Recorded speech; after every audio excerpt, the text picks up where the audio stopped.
ഒരു നല്ല ഒരു 3D ചിത്രം, ക്ലിയർ ആയിട്ടുള്ള വിഷ്വൽസ് ആണ്. 3D വളരെ നന്നായി സിനിമയാണ്, ബോറടിക്കുന്ന സിനിമയല്ല, നല്ല അടിപൊളി സിനിമയാണ്. വിഷ്വൽസൊക്കെ വെരി ബ്യൂട്ടിയാണ്, നല്ല സിനിമ. മലയാളത്തിൽ ആദ്യ സിനിമ മൈ ഡിയർ കുട്ടിച്ചാത്തൻ കഴിഞ്ഞാൽ മലയാള സിനിമ ചെയ്തതിൽ ഏറ്റവും നല്ല 3D സിനിമയാണ്. വിഷ്വൽ അടിപൊളിയാണ്, ഒരു രക്ഷയില്ല. ഇത് കൺവേ ചെയ്തത് കിടിലമായിട്ടുണ്ട്. സർപ്രൈസ് ഉണ്ട്. അപ്പൊ ഒരു തിയേറ്ററിൽ ഒരു ഓളം വന്ന പോലെ വളരെ രസമുണ്ടായിരുന്നു. ഒരു എന്താ പറയുക, ഒരു തിയേറ്ററിൽ എക്സ്പീരിയൻസ് ആണ് 3D കാണുന്നത്. എങ്ങനെ ഉണ്ടായിരുന്നു? ലാലേട്ടൻ ഞെട്ടിച്ചോ? പുതിയ ലോകത്ത് എത്തിച്ച പോലെ ആയിപ്പോയി. ആണല്ലേ? ലാലേട്ടൻ്റെ ലോകം എങ്ങനെയുണ്ട് ശരിക്കും?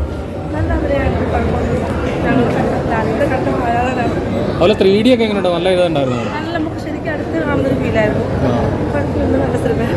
അവസാനത്തെ ആളുടെ ഇൻട്രോ ഒക്കെ എങ്ങനെ ഉണ്ടായിരുന്നു? നമ്മുടെ പ്രണവിൻ്റെ ഒക്കെ പ്രണവ് ഞെട്ടിച്ചു. നമ്മൾ വിചാരിച്ചില്ല അങ്ങനെ ഒരു ഉണ്ടാവുന്നു. നല്ല മൂവിയാണ്.